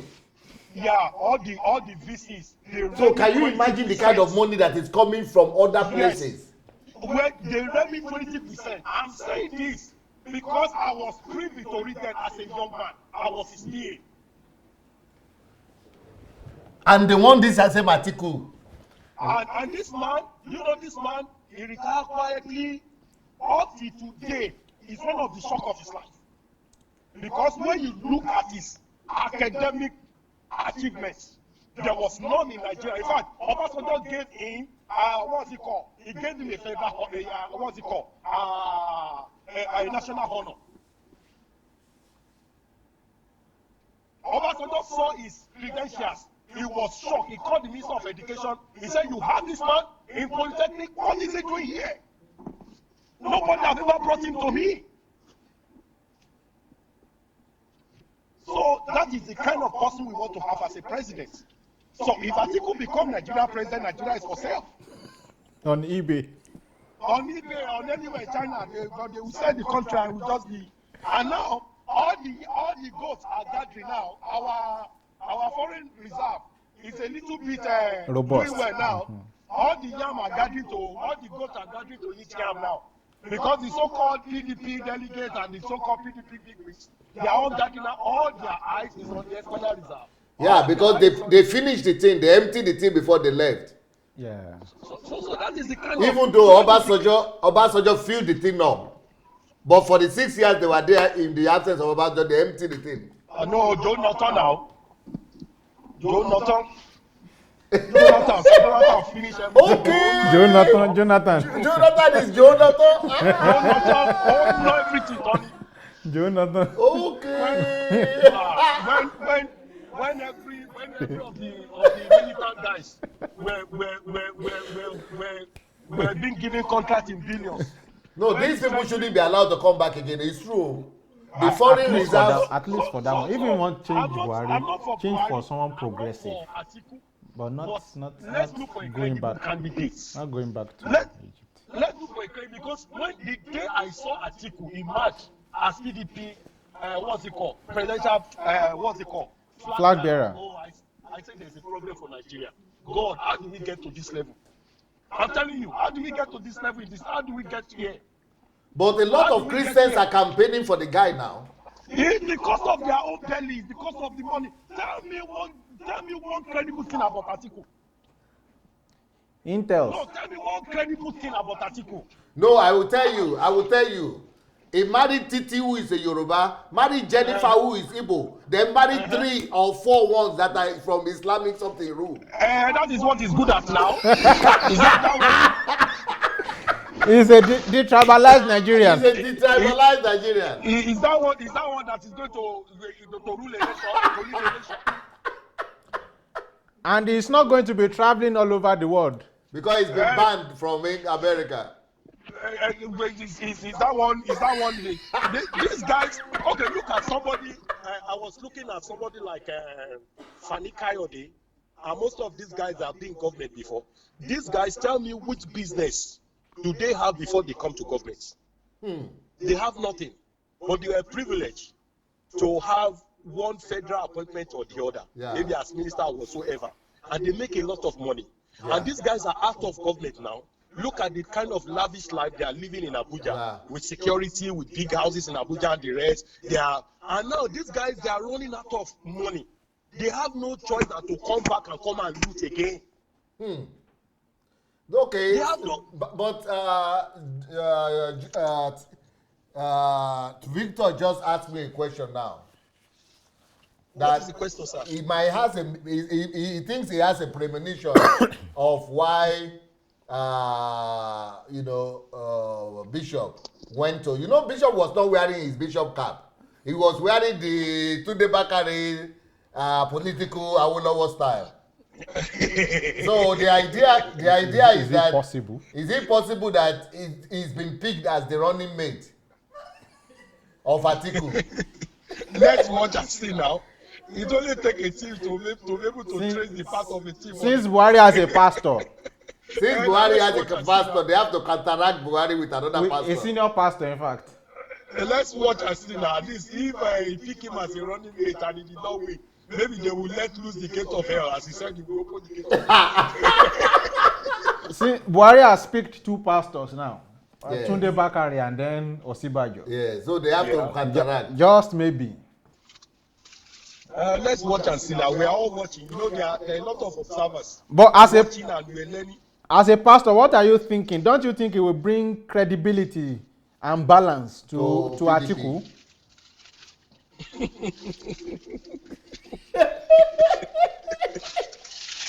I'm laughing with you. I dey laugh with you. You said, don't I think that will bring credibility to Atiku? Yeah. The one, if he's been picked, or if he's been picked, what is the credibility of Oyedepo? He's a bishop. A bishop for winners or for who? He's a bishop in Nigeria. He's A Bishop holy Oyedepo. man. A holy man. He's always wearing white to depict He's holiness. always very white. And let's watch and see now. And see how that is going to be. Okay, we'll keep our fingers crossed. We'll keep our fingers crossed and we are watching. Thank you. And we are watching very well. Thank you so much, Pastor Amos. Thank you so much. You're welcome. God bless. God bless you. Bye. We still have callers. Okay. Today they hot though. Where do you bring from this? Where do you bring from this, your Nigeria? You see as it is, so. And I think even if you have political program every week till the time there will still be a lot to say. Because Nigeria in itself, even when it was not election time, was already a book of one day, one drama. There is something to always talk every day. Nigeria is that place where you always have someone to say something. We don't have another call like that. Hello, DSA. Haruna calling. I don't know. We cannot do this thing without you because we have been talking about you from the beginning. Yes, so I said I will call because the moment she won't call, I said to it I will call. I will talk to you. But are you not from the same state with Atiku? Yes, I'm from the same state with Atiku. In fact, I just want to correct something. Atiku is not a Fulani man. Okay. Yes, Atiku is a minority. He has his own tribe. So don't fly that kite that is a Fulani. What tribe is that? There is a local government in my state. They have many tribes there, so I can't really tell you the name of his tribe. No, but in your state you have Fulanis too. We have Fulani, but Atiku is not a Fulani. He married Fulani woman, the daughter of the Fulani Lamido we have. But he himself. You know that he himself doesn't look like a Fulani at all. I'm telling you authoritatively, yes, Fulani Atiku is not a Fulani man. He doesn't look like a Fulani, even the way he looks. He's not, and that's why people like Professor Jibril Aminu and people like the former governor Nyako don't like him. That was why he was able to make connection with my brother, and he supported my brother in the election. My brother became governor. They don't like him for supporting a minority Christian to be a governor. That's why the Fulani don't like him. So he too has his own part of persecution from Fulani people. Wow. You understand? And he's not a Hausa man. He's an orphan. I'm so happy that you are from the same state because yes. The thing is that people, Southerners, the political commentators in Nigeria are mainly Southerners. And Southerners always see everybody up the Niger as either Fulani or Hausa. No, yeah, that's not it. Yes, so that's just the true picture. But coming before politics, you can give it to Atiku. I'm not trying to tell anybody to vote for him. Yes. But while you can give it to him, he's a dogged businessman. Yeah, you know that is why Obasanjo picked him.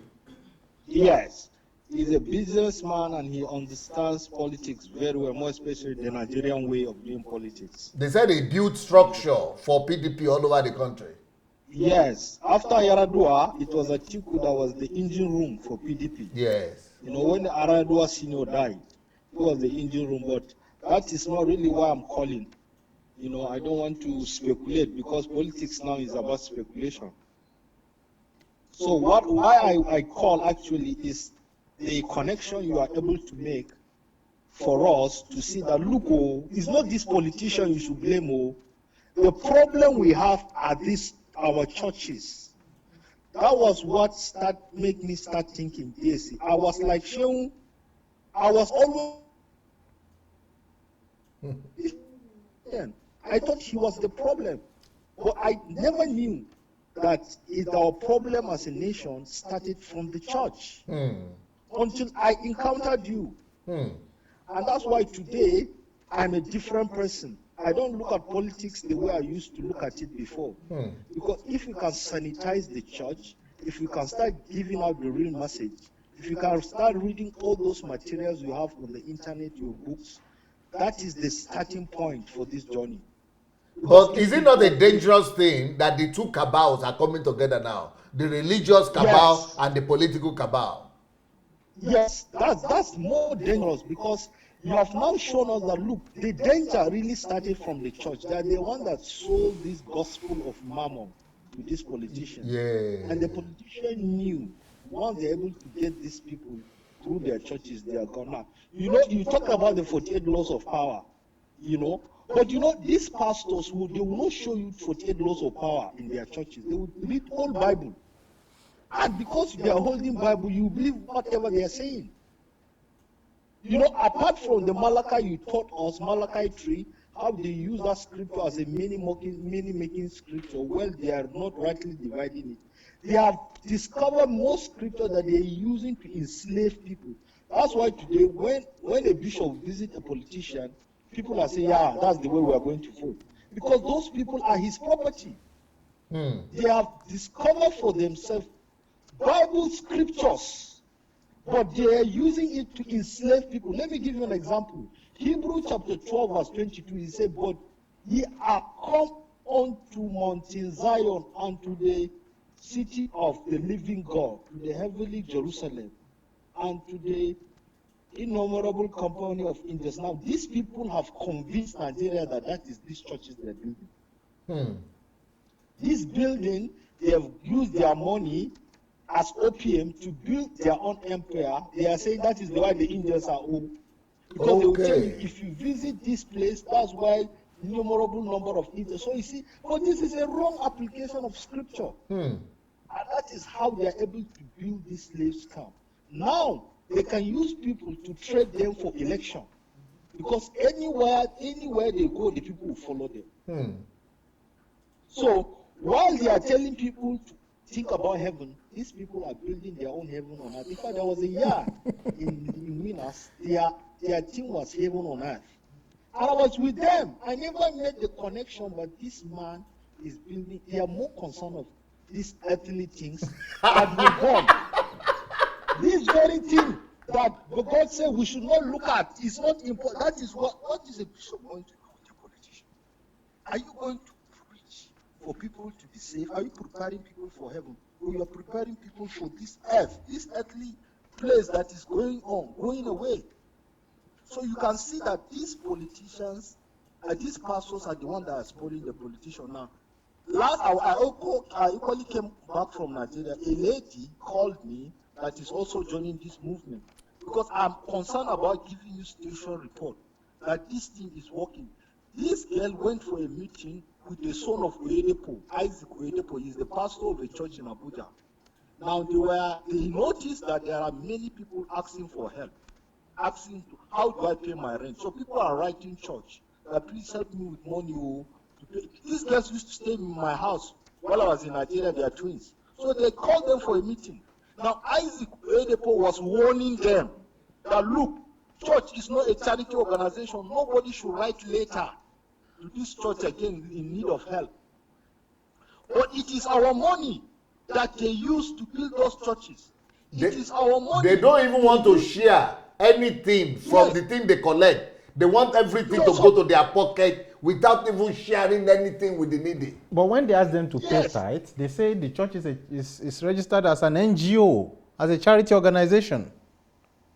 When they don't want to give to the poor, they will tell you we are not charity organization. Yes. When they are coming for them to pay taxes, they say, oh, we are charity organization. So they are playing two standard.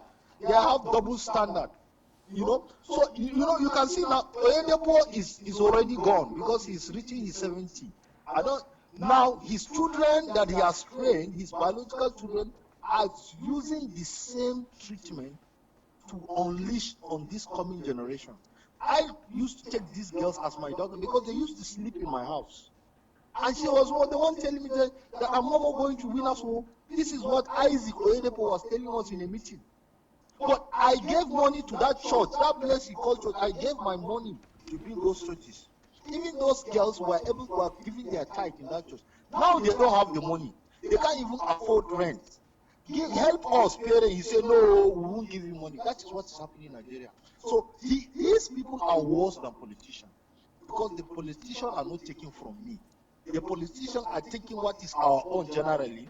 They are putting their hand into the national treasury to go and develop themselves. But you are collecting the one I've already is my own. The one, your own empire. So you are worse than politicians. Yes. That's the message we have for this our pastors. So thank you, DSA, for giving us this connection.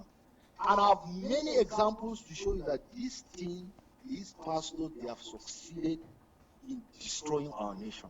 Because the fabric of our society now has been hijacked by this religious cabal. That is when the politicians saw that, if we're able to reach out to this religious cabal, is dusted. And that's where we are today. And these books you are writing is out there. Whether we've all gone to be with the Lord, these messages are there. One day, they will know that you've spoken. And everybody that has joined his voice to say this thing. Because the place I'm looking to is not the LA Abuja they want to be, no. I'm looking into heaven. But before we go to heaven, we bring this justice to them. Because we keep telling the truth. And if we're writing these books, these messages in this book, they will never go away. All the books available I've bought before, because I now discover his lies, I've burnt them. And I encourage everybody to burn all those lies. Because lie will never last. And you have been telling us the truth. The truth is beyond you and beyond any of us on this platform. The truth has come to stay. What is happening now is the marriage between the political cabal and the religious cabal. They've been engaged for a long time. It's going to boomerang in our face. By the time these youths start saying, okay, give us back our money, I'm seeing a future.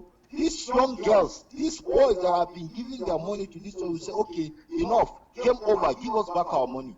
Because they have no other place to go. You've collected our money. And you are able to create economic recession in our land. Thank you, DSA. God bless you, and I appreciate the kind of effort you are putting in this.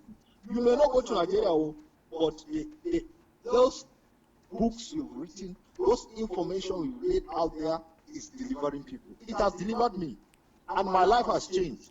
Now, I don't look at church as a place we wear suits and go on Sunday and preach. I see people in need as my church. When I went to Nigeria last time, I was not going to church, I was going to the needy on the street. I was feeding those poor children. That is church. That is the message they never taught me. Until I encountered this platform, my attitude, my understanding of church has changed. Thank you for this seed you sowed in me. May God bless this platform. It has liberated thousands of people. And every day people are calling me that we saw you with DSA. Because of this, we'll stop going to those cabals. They are not churches. Because they have succeeded in calling these things, in fact, by mistake, most of us. I have to tell my wife, please stop calling this place churches. You are the church, I'm the church. Yes. Those are buildings, those are empires, they're gone. But the body of Christ is inside me. And God doesn't live in a structure built by human hands. Human hands. Yes, like I was in Goshen, one of the Living Faith headquarters in Abuja, Abiola was telling people that when a gate came to the church, and right at the gate of the church, she was released from being possessed by the devil. So they are clapping hands, giving a picture as if it's the building that celebrated this girl. That is a lie. You don't come to a church to be liberated. Yeah. You are liberated the moment you encounter the truth. Yeah. And that Jesus Christ is the truth. Yeah. You don't need building. If we destroy all the churches in this world, the church will continue to flourish. Yeah. Because he doesn't dwell in just the temples. Thank you, DSA, for this talk today. Beautiful. It's really eye-opening. Beautiful. Now, Victor, you go thank. Thank you so much. Thank you. When I say DSA, it's with all the people in with the whole team. With the whole team. Yes. Thank you so much, Mr. Aruna. Thank you, sir. Yeah, regards to the family, and thanks for your contribution. He's been able to juxtapose how the religious prostitution and the political prostitution are going on together. And he's saying they are marrying now, so he suggests they've been engaged for a long time. No, because you've really made me to begin to think with the possibility of Oyedepo becoming the VP. It's just one of those possibilities.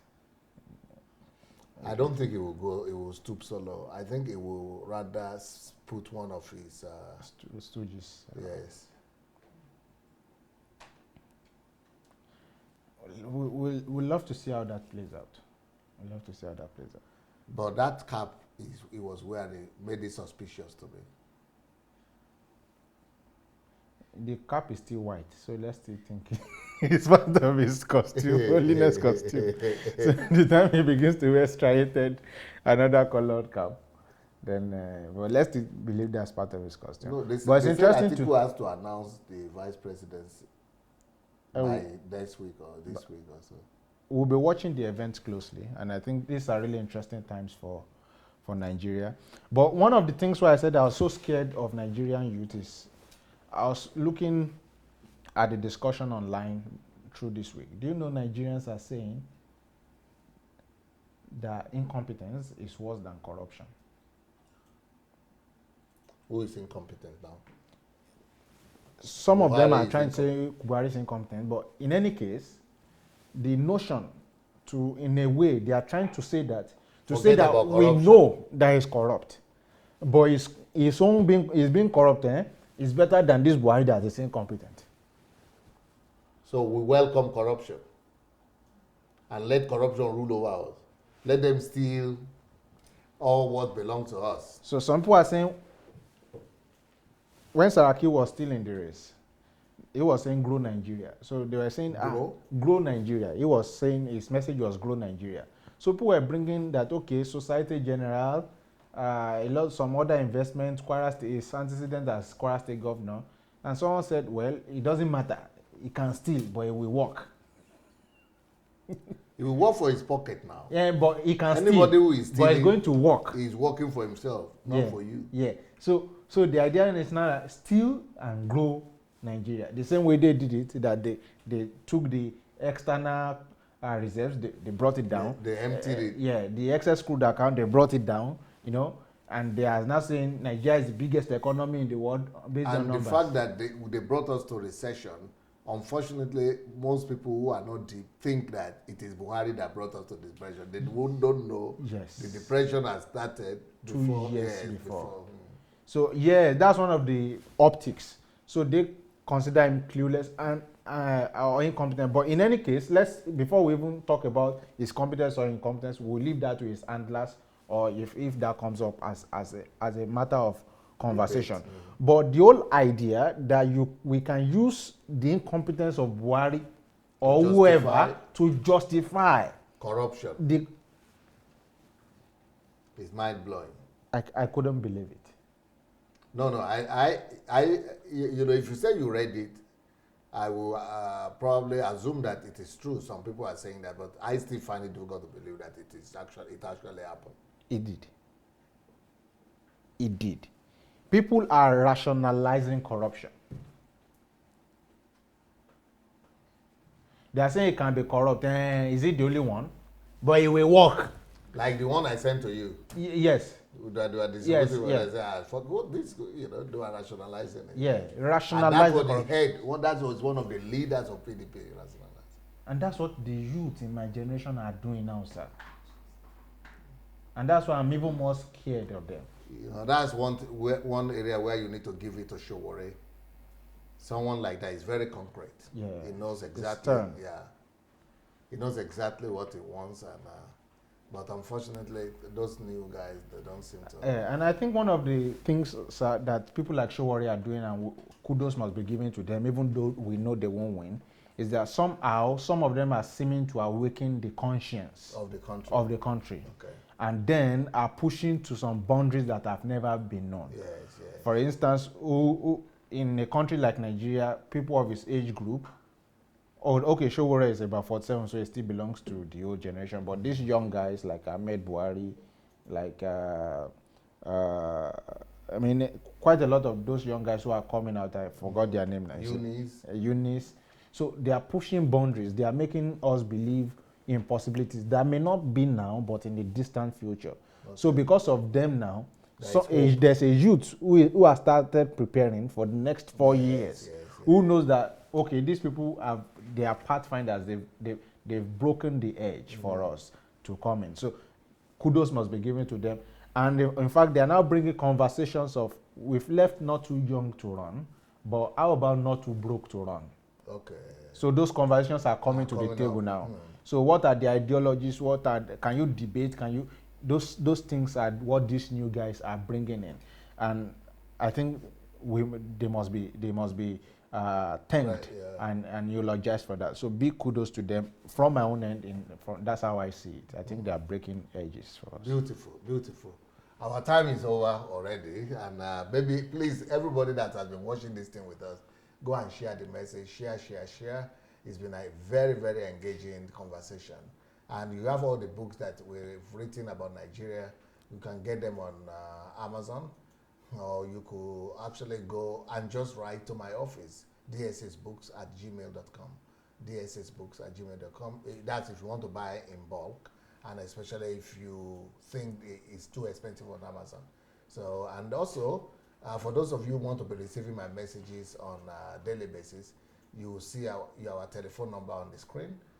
It is +38 098 596 3838, +380 98 596 3838. So if you write to that number, if you send us your number, we'll be sending you our messages on daily basis.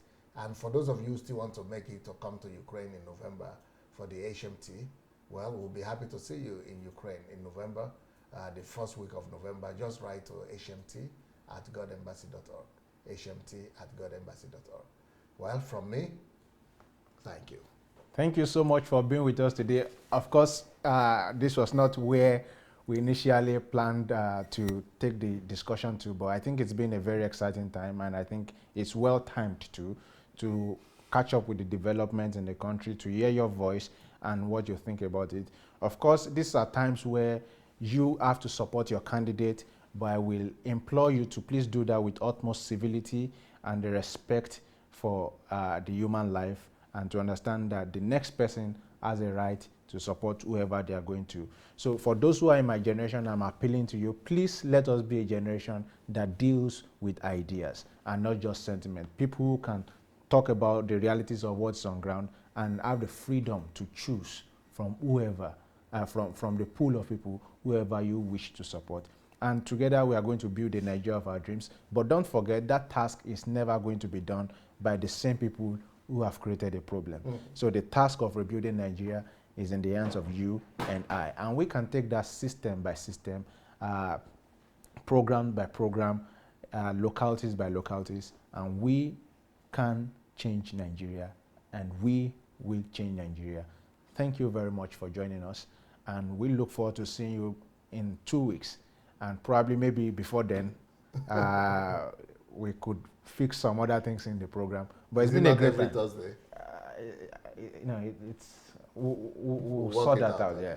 So, but it's been a great time today, and I look forward to talking to you again.